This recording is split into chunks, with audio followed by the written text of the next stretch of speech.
വിശുദ്ധ ബൈബിളിന്റെ പഴയ നിയമത്തിലെ ഏടുകളിൽ നിന്ന് ചീന്തിയെടുത്ത ദിവ്യമായ ഒരു കൊച്ചു കഥയാണിത്. ഭയങ്കരമായ ആപത്തിൽപ്പെട്ട് കേഴുന്ന തന്റെ വിനീത ദാസനെ ദൈവം രക്ഷിച്ച കഥ. നല്ല വഴിയിൽ നടക്കുന്നോരെ ദൈവം ഒരിക്കലും കൈവിടില്ല. തന്നുടെ പാദങ്ങൾ തേടുന്നോരെ നാഥൻ ഒരിക്കലും കൈവിടില്ല. സ്നേഹസമ്പന്നനും ദൈവസ്നേഹിയുമായ ഈ യുവാവിന്റെ കഥ ഈ സത്യം നമ്മെ അനുസ്മരിപ്പിക്കുന്നു. നമ്മുടെ കഥയുടെ പേര് ദാനിയേലും സിംഹങ്ങളും. ഒരിക്കൽ ബാബിലോൺ ചക്രവർത്തിയായിരുന്ന നെബൂഖദ്നേസർ ജെറുസലേം നഗരം കൊള്ള ചെയ്യുന്നതിനായി യാത്ര പുറപ്പെട്ടു. പൊന്നും പണവും കവർച്ച ചെയ്തു, രത്നങ്ങൾ ഒത്തിരി കൈക്കലാക്കി, പട്ടണ ഗോപുരം ചാമ്പലാക്കി, ആളുകളൊക്കെയും തോറ്റുമണ്ടി. ജെറുസലേം നഗരം അവർ താറുമാറാക്കി. നഗരത്തിലെ രാജാവിനെ പട്ടണവാതിക്കിലൂടെ വലിച്ചിഴച്ചു കൊണ്ടുവന്നു. പൊന്നും പണവും രത്നവും മാത്രമല്ല അവർ കവർച്ച ചെയ്തത്, പുരോഹിതന്മാരെയും പ്രഭുക്കന്മാരെയും വിദ്വാൻമാരെയും അവർ പട്ടണവാതിക്കിലൂടെ പിടിച്ചുകെട്ടി ബാബിലോണിലേക്ക് കൊണ്ടുവന്നു. അക്കൂട്ടത്തിൽ സമർത്ഥന്മാരായ 4 ബാലന്മാരും ഉണ്ടായിരുന്നു. അവരിൽ ഒരാളായിരുന്നു നമ്മുടെ ദാനിയേൽ. ചന്ദ്രനെ പോലെ പ്രകാശമാർന്ന ചന്തമിഴുന്നൊരു കോമളാങ്കൻ, ശാന്തപ്രകൃതൻ വിനീതരൂപൻ, സത്യദൈവത്തിനെ കൈതൊഴുന്നോൻ. ശാന്തപ്രകൃതനും വിനീതനുമായ ദാനിയേലിനെ ചക്രവർത്തിക്ക് അങ്ങ് ഇഷ്ടമായി. അദ്ദേഹം ദാനിയേലിന് പല സ്ഥാനമാനങ്ങളും നൽകി. അങ്ങനെ അവൻ പടിപടിയായി ഉയരാൻ തുടങ്ങി. കാലം ചിറകടിച്ചു പറന്നു. അതിനിടയിൽ ബാബിലോണിന്റെ സർവസ്വമായിരുന്ന നെബൂഖദ്നേസർ മരണമടഞ്ഞു. തുടർന്ന് രാജാവായി അഭിഷേകം ചെയ്യപ്പെട്ട അദ്ദേഹത്തിന്റെ പുത്രനായ ബേൽശസ്സറെ മേദ്യരും പാഴ്സ്യരും ചേർന്ന് കൊലപ്പെടുത്തി. അങ്ങനെ അവർ രാജ്യഭരണം പിടിച്ചടക്കി. ദാരിവേശ് എന്ന മേദ്യ രാജാവ് ബാബിലോണിന്റെ ചക്രവർത്തിയായി സ്ഥാനമേറ്റു. വീരനും ശൂരനുമായിരുന്നെങ്കിലും അദ്ദേഹം വലിയ അഹംഭാവിയും പൊങ്ങച്ചക്കാരനുമായിരുന്നു. പക്ഷേ എങ്ങനെയോ അദ്ദേഹത്തിന് സൽസ്വഭാവിയും വിശ്വസ്തനുമായ ദാനിയേലിനെ ഇഷ്ടമായി. അദ്ദേഹം അവന് കൂടുതൽ ഉയർന്ന സ്ഥാനമാനങ്ങൾ നൽകി. ഇത് അസൂയാലുക്കളും ദുർമോഹികളുമായ പലർക്കും അത്ര പിടിച്ചില്ല. ഇനിയും ഇവനെ വെറുതെ വിട്ടാൽ ഇവൻ തങ്ങളെക്കാളൊക്കെ രാജാവിന്റെ വലിയ പ്രീതിക്ക് പാത്രമാകുമെന്ന് അവർ പേടിച്ചു. ഇവനെ തുലയ്ക്കുവാൻ എന്തു മാർഗം, ഇവനെ തകർക്കുവാൻ എന്തു മാർഗം, ഇനിയും അടങ്ങിയിരുന്നു പോയാൽ നമ്മളെക്കാൾ ഇവൻ കേമനാകും. അതെ, അതായിരുന്നു അവരുടെ ചിന്ത. ഇനിയും അടങ്ങിയിരുന്നാൽ ഇവൻ തങ്ങളെക്കാളൊക്കെ കേമനാവില്ലേ എന്നത്. സത്യദൈവമായ യഹോവയിൽ മാത്രം വിശ്വസിക്കുന്ന ദാനിയേലിനെ നിഷ്പ്രയാസം താഴ്ത്തിക്കെട്ടാമെന്ന് അവർക്ക് മനസ്സിലായി. അസൂയാലുക്കളും ദുർമോഹികളുമായ അവർ ഒരു ദിവസം ദാരിവേശ് രാജാവിനെ സമീപിച്ചിട്ട് പറഞ്ഞു, അല്ലയോ തിരുമേനി, ബാബിലോൺ സാമ്രാജ്യത്തിന്റെ സർവസ്വമായ അങ്ങാണ് ഞങ്ങളുടെ ദൈവം. അങ്ങല്ലാതെ മറ്റൊരു ദൈവവും ഈ ഭൂമുഖത്തില്ല. രാജാവിന്റെ ശിരസ് ഒന്നുകൂടി ഉയർന്നു. അദ്ദേഹത്തിന്റെ ഉള്ളിൽ അഹങ്കാരത്തിന് തീനാമ്പുകൾ മുളച്ചു പൊങ്ങി. താനാണ് ശക്തനായ ദൈവമെന്ന് അദ്ദേഹത്തിന് തോന്നി. ആ മുഖസ്തുതിക്കാർ തുടർന്നു, അടുത്ത 30 ദിവസത്തേക്ക് ഇന്നാട്ടിലെ ജനങ്ങളുടെ ദൈവം അങ്ങാവണം. അങ്ങനെ ചെയ്താൽ ജനങ്ങൾക്ക് അങ്ങയോടുള്ള ഭയവും ഭക്തിയും ബഹുമാനവും സ്നേഹവും ഒക്കെ വർദ്ധിക്കും. അത് ചക്രവർത്തിക്കും സ്വീകാര്യമായി. അദ്ദേഹം വിചാരിച്ചു, സർവ്വതും സൃഷ്ടിച്ച ലോകനാഥൻ താൻ തന്നെയല്ലാതെ ആരു വേറെ, തന്നിൽ വലിയൊരു ദൈവമില്ല, തന്നിലും ശക്തനായി ആരുമില്ല. അദ്ദേഹം ആ കാപട്യക്കാരായ രാജകിങ്കരന്മാരോട് ചോദിച്ചു, നോമിനി എന്താണ് ചെയ്യേണ്ടത്? അവർ മറുപടി പറഞ്ഞു, ഈ വിളംബരം ഒട്ടും താമസിക്കാതെ നാട്ടിലെ ജനങ്ങൾ എല്ലാവരും അറിയണം. ജനങ്ങളെ അങ്ങേ മാത്രമേ ആരാധിക്കാൻ അനുവദിക്കാവൂ. ഇനി ആരെങ്കിലും ഈ കൽപ്പന ധിക്കരിക്കുകയാണെങ്കിൽ അവരെ സിംഹത്തിന്റെ കൂട്ടിലേക്ക് എറിയണം. ബേഷ് ബേഷ്, നോമിത് സമ്മതിച്ചിരിക്കുന്നു, അദ്ദേഹം ആഹ്ലാദ ചിത്തനായി പറഞ്ഞു. അങ്ങനെ ഈ രാജവിളംബരം നാട്ടിലെ എല്ലാവരും അറിഞ്ഞു. രാജവിളംബരം കേട്ടവരെല്ലാം പേടിച്ചു വിറച്ചു. രാജകൽപ്പനയെ ധിക്കരിച്ചാൽ തങ്ങൾ സിംഹങ്ങളുടെ വായിൽ കിടന്ന് പിടിയുമത്രേ. രാജാവിനെ ദൈവമായി അംഗീകരിക്കുക തന്നെ. ഭയവിഹുലരായ ജനങ്ങൾ കൊട്ടാരവാതിക്കൽ തിങ്ങിക്കൂടി. അവർ രാജാവിനെ സാഷ്ടാംഗം പ്രണമിച്ചുകൊണ്ട് പറഞ്ഞു, അങ്ങാണ് ഞങ്ങൾ തൻ ജീവനാഥൻ, അങ്ങാണ് ഞങ്ങൾ തൻ സർവശക്തൻ. മറ്റൊരു ദൈവം ഈ മണ്ണിലില്ല, മറ്റൊരു ദൈവം ഈ വിണ്ണിലില്ല. രാജാവിന്റെ ശിരസ് ഒന്നുകൂടി ഉയർന്നു. അദ്ദേഹത്തിന്റെ ഉള്ളിൽ അഹങ്കാരം കുമിഞ്ഞുകൂടി. എല്ലാവരും തന്നെ ദൈവമായി അംഗീകരിച്ചു കഴിഞ്ഞുവെന്ന് അദ്ദേഹം ഊറ്റം കൊണ്ടു. എന്നാൽ ഒരാൾ മാത്രം ആ രാജകൽപ്പനയെ ധിക്കരിച്ചു. രാജാവിൻ വിശ്വസ്ത തോഴനാകും ദാനിയേൽ കൽപ്പന ധിക്കരിച്ചു. ദാനിയേൽ നിത്യവും കൈകൾ കൂപ്പി സത്യദൈവത്തിനെ ആദരിച്ചു. അതെ, ദാനിയേൽ നിത്യവും തന്റെ മുറിയിൽ പോയി താൻ വിശ്വസിക്കുന്ന സത്യദൈവമായ യഹോവയെ മാത്രം വിളിച്ച് പ്രാർത്ഥിച്ചുകൊണ്ടിരുന്നു. ഇത് ദാനിയേലിന്റെ ശത്രുക്കളായ ചില പടയാളികൾ പാത്തും പതുങ്ങിയും നിന്ന് കണ്ടെത്തി. അവർ വിവരം ഉടനടി ദാരിവേശ് രാജാവിനെ അറിയിച്ചു. രാജാവ് അടിമുടി വിറച്ചു. എങ്കിൽ അവനെ തന്റെ മുന്നിൽ ഹാജരാക്കൂ, അദ്ദേഹം കൽപ്പിച്ചു. കൽപ്പന കേട്ടയുടൻ രാജകിങ്കരന്മാർ ദാനിയേലിനെ വലിച്ചഴിച്ച് രാജാവിന്റെ മുന്നിലേക്ക് കൊണ്ടുവന്നു. വിനയം കൊണ്ട് കുനിഞ്ഞ ശിരസും മന്ദഹസിക്കുന്ന ചുണ്ടുമായി നിന്ന ദാനിയേലിനെ നോക്കിക്കൊണ്ട് രാജാവ് പറഞ്ഞു, ദാനിയേൽ, അടുത്ത 30 ദിവസത്തേക്ക് ഈ നാട്ടിലെ ജനങ്ങളുടെ ദൈവം നാം ആവുന്നു. നമ്മെയല്ലാതെ മറ്റാരെയും ഈ അവസരത്തിൽ പൂജിക്കാൻ പാടില്ല. നമ്മെ പൂജിക്കാൻ നിനക്ക് സാധ്യമാണോ? ഒന്ന് മന്ദഹസിച്ചിട്ട് ദാനിയേൽ മറുപടി പറഞ്ഞു, അങ്ങൊരു രാജാവ് മാത്രമല്ലോ, നാടിന്റെ പാലകൻ മാത്രമല്ലോ. രാജാവ് ഒരിക്കലും ദൈവമല്ല, ദൈവമൊന്നേയുള്ളൂ, സത്യദൈവം. അതെ, അതായിരുന്നു ദാനിയേലിന്റെ മറുപടി. നാടു ഭരിക്കുന്ന രാജാവ് എങ്ങനെ ദൈവമാകുമെന്ന് ദാനിയേലിന് മനസ്സിലായില്ല. ലോകത്തിൽ സത്യദൈവമായ യഹോവ മാത്രമേ ഉള്ളെന്ന് ദാനിയേൽ മനസ്സിലാക്കി കഴിഞ്ഞിരിക്കുന്നു. അദ്ദേഹത്തിന്റെ മറുപടി ദാരിവേശ് രാജാവിനെ ഒന്നുകൂടി കോപാക്രാന്തരാക്കി. അദ്ദേഹത്തിന്റെ മുഖം തൊടുത്തു, കണ്ണുകൾ ചുവന്നു, പല്ലുകൾ ഞെരിഞ്ഞു. അദ്ദേഹം അലറി, എന്ത്? നീ നമ്മെ ധിക്കരിക്കുന്നുവെന്നോ? നമ്മെ ദൈവമായി അംഗീകരിക്കാൻ നിനക്ക് സാധ്യമല്ലെന്നോ? അല്ല അല്ല അല്ല, ദാനിയേൽ തർപ്പിച്ചു പറഞ്ഞു. അവന്റെ ആ ധീരമായ വാക്കുകൾക്ക് മുമ്പിൽ രാജാവ് ഒരു നിമിഷം പതറിപ്പോയി. എങ്കിലും പറഞ്ഞു, ദൈവമായി നമ്മെ കൈവണങ്ങാൻ സാധ്യമല്ലെന്നോ നിനക്കു മാത്രം. ധിക്കാരം നമ്മൾ പൊറുക്കുകയില്ല, സിംഹത്തിൻ കൂട്ടിയിൽ എറിഞ്ഞിടും നാം. അത്തരം ഭീഷണികളൊന്നും ദാനിയേലിനെ തളർത്തിയില്ല. അവൻ അനുസരണയുള്ള ഒരാട്ടിൻകുട്ടിയെ പോലെ രാജാവിന്റെ മുന്നിൽ അടിപതറാതെ നിന്നു. രാജാവിന്റെ കോപം ഇരട്ടിച്ചു. എങ്കിൽ അവനെ സിംഹങ്ങൾക്ക് ഇരയാക്കുവാൻ നാം കൽപ്പിക്കുന്നു. ആരിവിടെ? ഇവനെ വേഗം പിടിച്ചുകൊണ്ടു പോകൂ. രാജകൽപ്പന കേട്ട നേരം രാജകിങ്കരന്മാർ ഓടിയെത്തി ദാനിയേലിനെ വലിച്ചഴിച്ച് സിംഹക്കൂട്ടിലേക്ക് കൊണ്ടുപോയി. ബലം പ്രയോഗിച്ച് അവർ ദാനിയേലിനെ സിംഹക്കൂട്ടിലേക്ക് തള്ളിയിട്ടു. ദാനിയേൽ സിംഹക്കൂട്ടിലായി, ക്രൂരസിംഹങ്ങൾ തൻ കൂട്ടിലായി. ആ യുവധീരനെ കൊന്നു തിന്നാൻ സിംഹങ്ങൾ വായും പൊളിച്ചു ചെന്നു. ഈ ദൃശ്യം കണ്ടയുടൻ രാജകിങ്കരന്മാർ കണ്ണും പൊത്തിക്കൊണ്ട് ഓടിപ്പോയി. നേരം രാത്രിയായി. അതാ സിംഹങ്ങളുടെ കൂട്ടിൽ നിന്ന് ഒരു ഭയങ്കരമായ അലർച്ച കേട്ടുകൊണ്ടിരിക്കുന്നു. ആ രാത്രി രാജാവ് ഉറങ്ങിയില്ല. സ്നേഹസ്വരൂപനായ ദാനിയേലിനെ താൻ സിംഹങ്ങൾക്ക് ഇരയാക്കിയല്ലോ എന്നോർത്ത് ആ മനസ്സ് വെന്തുനീറി. തിരുമേനി കണ്ണൊന്നും പൂട്ടിയില്ല, കണ്ണൊന്ന് പൂട്ടാൻ കഴിഞ്ഞതില്ല. സ്നേഹസ്വരൂപനം ദാനിയേലിൻ തൂമുഖം മുന്നിൽ തെളിഞ്ഞു നിന്നു. ദാനിയേലിന്റെ ഓമനത്വം തുളുമ്പുന്ന മുഖം തന്റെ മുന്നിൽ ഒരു പ്രകാശനാളം പോലെ തെളിഞ്ഞു നിൽക്കുന്നുണ്ടായിരുന്നു. ദാനിയേൽ, നിന്നെ നാം സിംഹങ്ങൾക്ക് ഇരയാക്കിയല്ലോ എന്ന് നിലവിളിച്ചുകൊണ്ട് രാജാവ് സിംഹക്കൂട്ടിലേക്ക് ഓടിപ്പോവുന്നു. തിരുമേനി, ഈ സിംഹങ്ങൾ എന്നെ കൊന്നിട്ടില്ല. ഞാനിതാ ഇതിനകത്തുണ്ട് ജീവനോടെ. അത് ദാനിയേലിന്റെ ശബ്ദമായിരുന്നു. ദാനിയേലിനെ സിംഹങ്ങൾ കടിച്ചു കൊന്നിട്ടില്ല. രാജാവ് അത്ഭുതം കൂറുന്ന മിഴികളുമായി ദാനിയേലിനെ നോക്കിക്കൊണ്ട് പറഞ്ഞു, എന്ത്? നമുക്ക് നമ്മുടെ സ്വന്തം കണ്ണുകളെ വിശ്വസിക്കാൻ സാധിക്കുന്നില്ല. നിന്നെ ഈ ക്രൂരസിംഹങ്ങൾ കടിച്ചു കൊന്നില്ലെന്നോ? ഇല്ല തിരുമേനി, ഇല്ല. ഞാൻ വിശ്വസിക്കുന്ന എന്റെ ദൈവമായ യഹോവ ഈ സിംഹങ്ങളുടെ വാ അടച്ചു കളഞ്ഞു. ദൈവം നിത്യനും ശക്തനും സർവവ്യാപിയുമാണ്.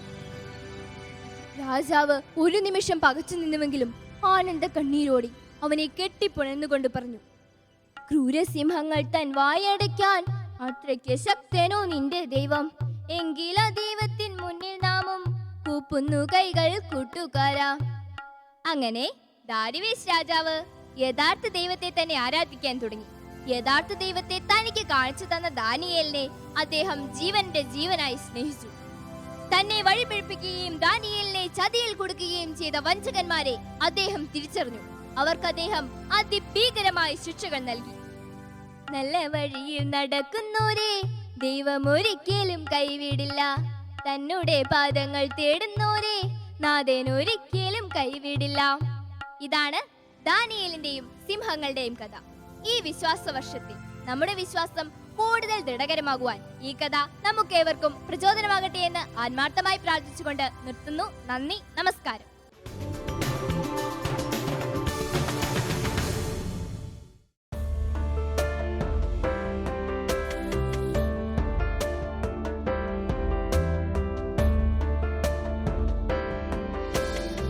കുടിയേറ്റത്തിന്റെ കഷ്ടപ്പാടുകളിൽ മാതാപിതാക്കൾക്കൊപ്പം കന്നിമണ്ണിൽ പണിയെടുത്തു വളർന്ന 2 യുവാക്കൾ.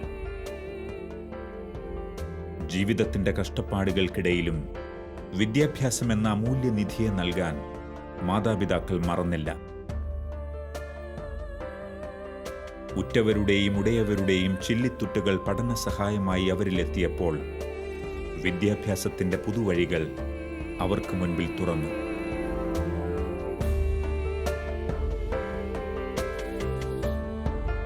ഇന്ന് പുറവയൽ ഇടവകയ്ക്ക് തന്നെ അഭിമാനമായി ഒരാൾ രാഷ്ട്രീയ രംഗത്തും മറ്റൊരാൾ വിദ്യാഭ്യാസ രംഗത്തും ജൈത്രയാത്ര നടത്തുന്നു.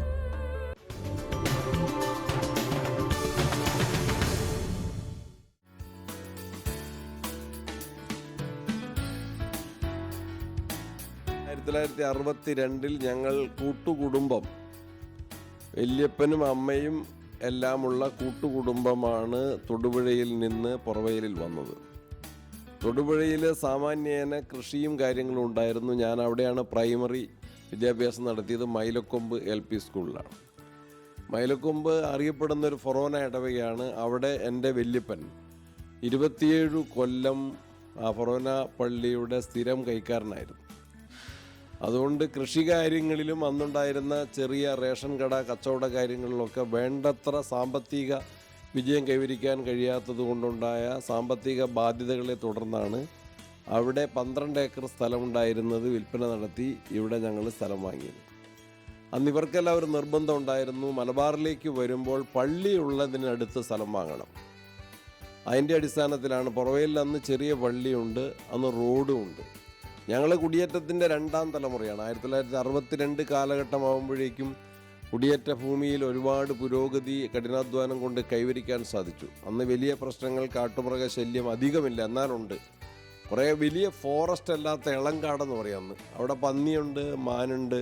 പക്ഷെ 2 കാര്യങ്ങൾ ഞങ്ങൾ കുടിയേറ്റ ജനതയോട്, അതിലെ 2ാം തലമുറക്കാർ കടപ്പെട്ടിട്ടുള്ള 2 കാര്യം, ഇവർ കഠിനാധ്വാനത്തോടൊപ്പം ഇവരുടെ ദൈവവിശ്വാസം, പ്രാർത്ഥനാ ജീവിതം വളരെ ഭദ്രമായി ശക്തമായി സംരക്ഷിച്ചു പോന്നു.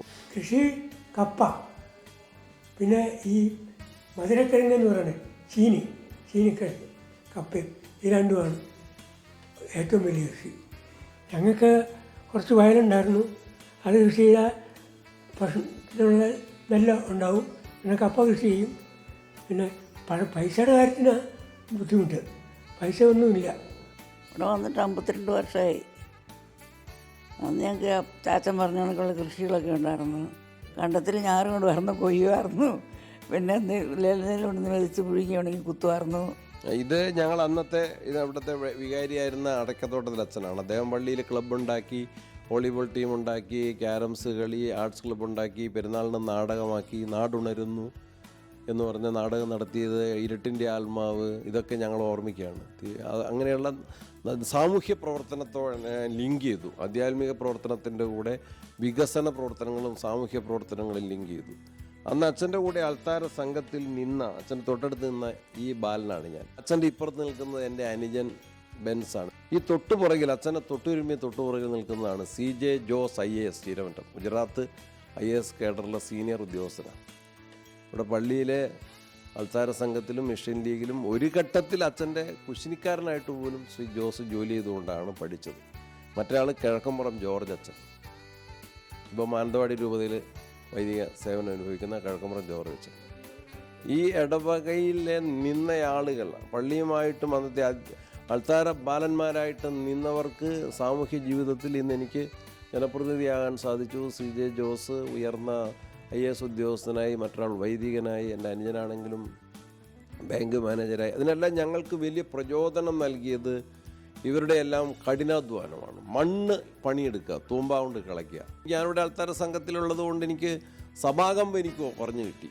ആളുകളെ ഫേസ് ചെയ്തിട്ട് കുർബാനയ്ക്ക് വിടാൻ. ഞങ്ങൾ സുറിയാനി കുർബാനയ്ക്ക് കൂടുന്ന അപ്പച്ചി നേരത്തെ ആദ്യത്തെ പ്രാർത്ഥന സ്വർഗസ്ഥനായ പിതാവേ മുമ്പുള്ള ആകാശങ്ങളിലിരിക്കുന്ന ഞങ്ങളുടെ ബാബ എന്ന് പറയുന്ന പോലെ എനിക്ക് സുറിയാനി കുർബാന പുക്താന മഹോൻ അത്യുന്നതങ്ങൾ ദൈവത്തിന് സ്തുതി പുക്താന മഹസ്യ അത് ഞാൻ സുറിയാനി കുർബാനയ്ക്ക് പഠിച്ചതാണ്. പിന്നീട് ഞാൻ മലയാളം കുർബാന വന്നപ്പം വള്ളപ്പള്ളി പിതാവിൻ്റെ മലയാളം കുർബാനയ്ക്ക് മറ്റിടവകകളിൽ കുർബാനയ്ക്ക് കൂടാൻ കൊണ്ടുപോകുന്ന ഒരാളായിരുന്നു ഞാൻ. തൊടുപുഴയിൽ നിന്ന് വലിയ യാത്രയപ്പ്, സ്നേഹനിർഭരമായ യാത്രയപ്പും അതുപോലെ വലിയ ആകാംക്ഷ എന്താവും എന്നുള്ള ആകാംക്ഷയിൽ വരുന്നു. ഇവിടെ വരുമ്പോൾ വലിയ സ്വീകരണം പറിച്ചു നടലാണ്. യഥാർത്ഥത്തിൽ കുടിയേറ്റം എന്ന് പറയുന്ന ജനിച്ചു വളർന്ന നാട്ടിൽ നിന്ന് ഞാൻ 10 വയസ്സുകാരൻ ഇങ്ങോട്ട് പറിച്ചു നടുകയാണ്. പക്ഷെ ഇവിടെ വന്നപ്പോൾ അത് പെട്ടെന്ന് വേര് പിടിച്ചു. പറിച്ചു നട്ടതിൻ്റെ ഒരു പ്രയാസവും വന്നില്ല. വേര് പിടിച്ചു, തളുത്തു. ഇവിടെ ബന്ധങ്ങൾ കൂടുതൽ ഊഷ്മളമായി. വിദ്യാർത്ഥി ജീവിതം വളരെ കളർഫുള്ളായി, വളരെ പ്രതീക്ഷാനിർഭരമായി. അതനുസരിച്ച് മുന്നോട്ട് കൊണ്ടുപോയി. എന്നാൽ സാമ്പത്തിക ഞെരുക്കങ്ങൾ കർശനമായിരുന്നു. പക്ഷേ ആ സാമ്പത്തിക പ്രതിസന്ധി കൊണ്ടുണ്ടായത് ഒരു വലിയ ലക്ഷ്യബോധമാണ്. ഇതിനെ മറികടക്കണം എന്നൊരു ദൃഢനിശ്ചയത്തിലുള്ള അതിനുള്ളൊരു മാർഗം വിദ്യാഭ്യാസമാണ്, സഹകരണമാണ് എന്ന നിലയ്ക്കുള്ള ഒരു വലിയ അറ്റംപ്റ്റ് അതിനു വേണ്ടി നടന്നു. അവിടെ നമ്മൾ ഒരു പരിധിവരെ വിജയിച്ചു. വലിയ ദൈവാനുഗ്രഹം ഉണ്ടായിട്ടുണ്ട്. പ്രാർത്ഥന അതിന് സഹായിച്ചിട്ടുണ്ട്. കുടുംബ ബന്ധങ്ങൾ അതിൽ വളരെയേറെ സഹായിച്ചിട്ടുണ്ടെന്ന് ഞാൻ വിശ്വസിക്കുന്നു. ഇവിടുത്തെ എല്ലാ വികസന കാര്യങ്ങളിലും എല്ലാ കൂട്ടായ്മയുടെ കാര്യങ്ങളിലും അതിൻ്റെ നേതൃത്വത്തിലുണ്ടായിരുന്നത് പള്ളിയും പള്ളിയിലെ അച്ഛന്മാരുമാണ് ഉണ്ടായിരുന്നത്. അപ്പോൾ അതിനോടെല്ലാം സഹകരിച്ച് പ്രവർത്തിക്കാൻ സാധിച്ചിട്ടുണ്ട്. പിന്നെ വിദ്യാഭ്യാസ കാലഘട്ടത്തിലൊക്കെ വളരെയേറെ പ്രയാസം. 5 പൈസ ഇല്ലാതെ കൊണ്ട് നടക്കുക, ഉളിക്കലിൽ നിന്ന് നടക്കുക, അല്ലെങ്കിൽ 10 പൈസ പെരുന്നാളിന് കൂടാൻ 10 പൈസ എന്നുള്ളതായിരുന്നു ആ കാലഘട്ടത്തിലെ സ്വപ്നം. അതുപോലെ തന്നെ പെരുന്നാൾ, ക്രിസ്മസ്, ഈസ്റ്ററൊക്കെ വരുമ്പം വയറ് നിറച്ച് ഭക്ഷണം കഴിക്കാൻ പറ്റുക, അല്ലെങ്കിൽ എവിടെയെങ്കിലും അമ്മ വീട്ടിലൊന്ന് പോവുക, അതൊക്കെയായിരുന്നു സ്വപ്നങ്ങൾ.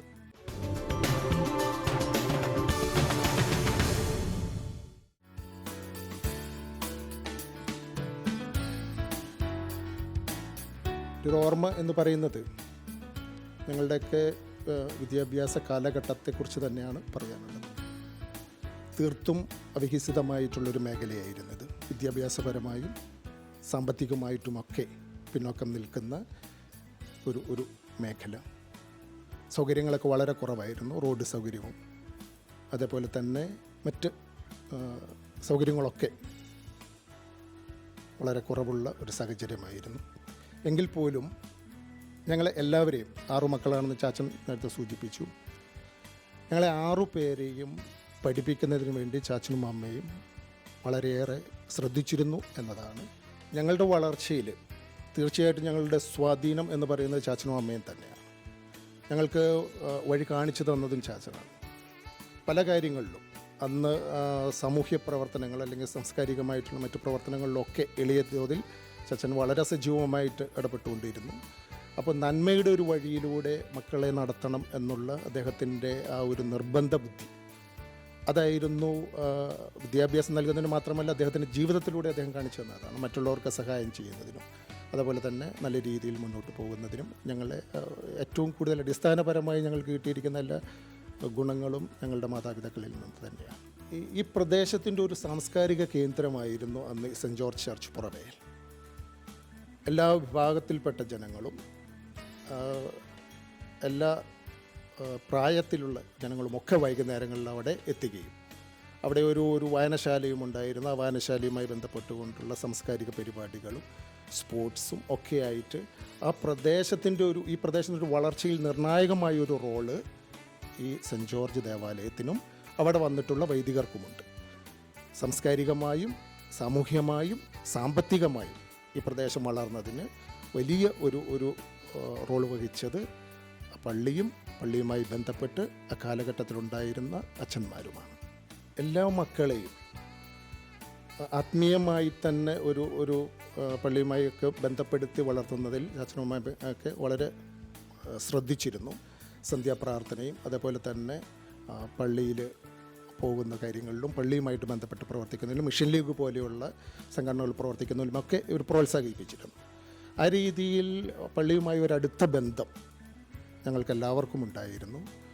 അത് തീർച്ചയായും ഞങ്ങളുടെ വളർച്ചയിൽ നിർണായകമായ സ്വാധീനം ചെലുത്തിയിട്ടുണ്ട് എന്ന് നിസ്സംശയം പറയാൻ കഴിയും. ഞങ്ങൾ നാട്ടിലെ കർഷകരായിരുന്നു. അപ്പോൾ കാർഷിക മേഖലയിൽ ഭൂമിയുടെ അവിടെ കുറവായിരുന്നതുകൊണ്ട് കൂടുതൽ സ്ഥലങ്ങൾ വാങ്ങി ധാരാളം കൃഷി ചെയ്യാൻ വേണ്ടിയിട്ടാണ് മലബാറിലേക്ക് പോകുന്നത്. അന്ന് തലശ്ശേരി വരെ ട്രെയിന്, പിന്നെ അവിടെ വല്ലപ്പോഴും ഒക്കെ ഇരിട്ടി വരെ ബസ്, പിന്നെ അവിടുന്ന് കാൽനടയായിട്ട് 12 കിലോമീറ്റർ ഇങ്ങോട്ട് ഇവിടെ വന്ന് സ്ഥലം വാങ്ങി ഒരുപാട് കാലം കഴിഞ്ഞ പിന്നെയാണ് ഇവിടെ ഒരു